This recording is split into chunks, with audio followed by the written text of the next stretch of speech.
প্রিয় ছাত্রছাত্রী, তোমাদের সকলকে আমার এডিএসএল স্টাডি রুমে স্বাগত। তো আমরা পার্টস অফ স্পিচ নিয়ে আলোচনা করছিলাম, সেখানে শেষ করেছিলাম নাউন দিয়ে। তো নাউনের যে ফাংশন সেগুলো আমরা আগে দেখেছিলাম। এখন আমরা নাউনের যে ফর্ম সেটা দেখব। তো বেশিরভাগ নাউন এস বা ইএস বা শব্দের গঠনগত পরিবর্তনের সাহায্যে সিঙ্গুলার বা একবচন থেকে প্লুরাল বা বহুবচনে পরিবর্তিত হতে পারে, তাই না? দেখতেই পাচ্ছ এখানে সিঙ্গুলার লিখে রেখেছি, এদিকে রেখেছি প্লুরাল। তো সিঙ্গুলারে দেখো বয় রয়েছে, এটা একটা নাউন। তো একে আমাকে প্লুরাল করতে গেলে কি করতে হবে? এর সঙ্গে এস যুক্ত করতে হবে, অর্থাৎ বয়েজ, তাই না? বয় থেকে বয়েজ। তারপরে কি আছে? পটাটো, পটাটোর থেকে কি করতে হবে? ইএস যোগ করতে হবে, তাহলে পটাটোজ হয়ে যাবে, প্লুরাল ফর্ম হয়ে যাবে। বয় মানে নিশ্চয় জানো বালক, আর বয়েজ মানে বালকগুলি। পটাটো মানে আলু, পটাটোজ মানে হচ্ছে আলুগুলি, তাই না? এইবার দেখো শব্দের গঠনগত পরিবর্তন করেও কিন্তু আমরা প্লুরালে আনতে পারি কোনো নাউনকে। যেমন ম্যান থেকে হয়ে গেছে মেন, আমরা কিন্তু ম্যানস লিখতে পারি না। ম্যানের গঠনগত পরিবর্তন করে মেন হয়েছে এবং প্লুরাল ফর্ম হয়েছে।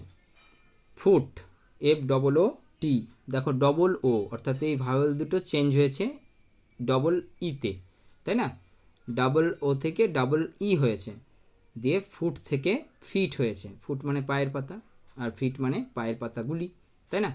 তো এইভাবে কিন্তু আমরা সিঙ্গুলার থেকে প্লুরাল করতে পারি।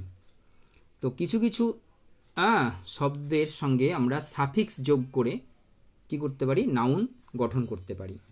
যেমন দেখো সিং, এই সিংয়ের সঙ্গে তুমি ইয়ার যোগ করে দেবে, হয়ে যাবে সিঙ্গার, তাই না? সিং মানে গান করার, সিঙ্গার মানে কি? গায়ক। তার মানে তোমার ভার্ব থেকে কি হলো?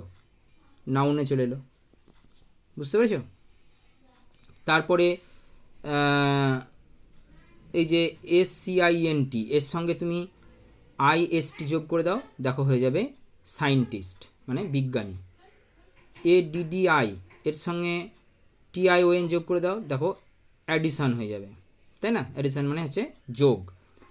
তারপরে দেখো প্রেফার, এর সঙ্গে ENCE যোগ করে দাও, প্রেফারেন্স হয়ে যাবে, তাই না?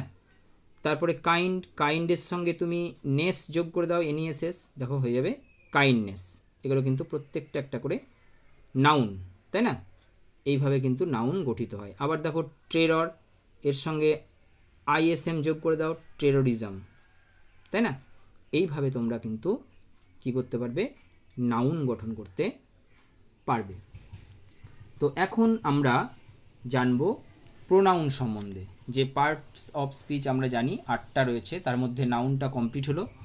এবার আমরা প্রোনাউনে চলে আসব।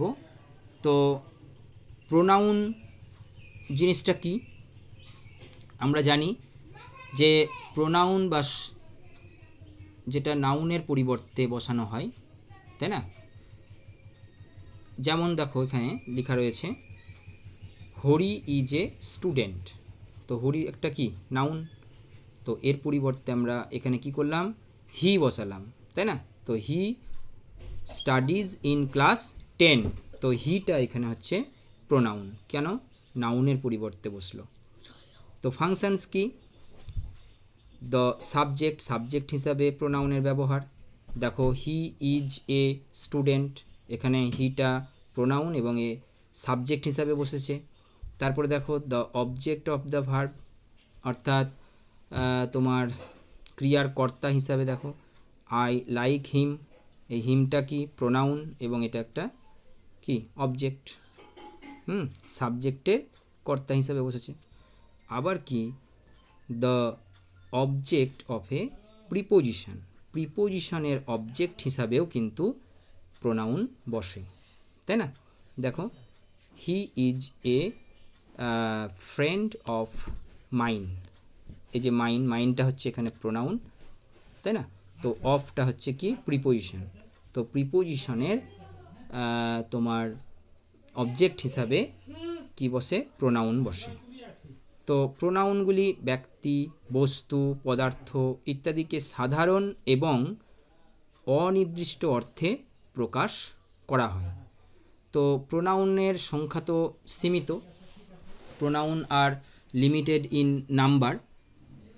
যেমন কয়েকটা প্রোনাউনের উদাহরণ আমি দিচ্ছি, দেখো তোমরা শুনবে।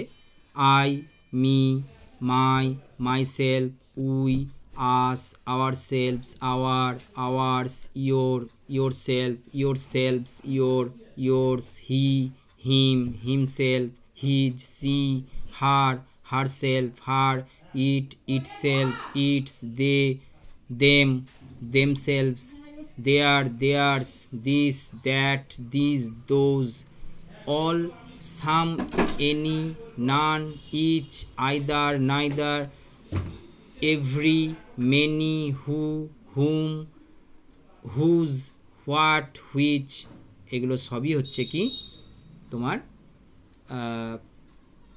প্রোনাউনগুলো আমি বললাম, তোমরা শুনে নেবে বা যদি পারো তো পজ করে খাতায় লিখে নিতে পারো। Thank you for watching this video.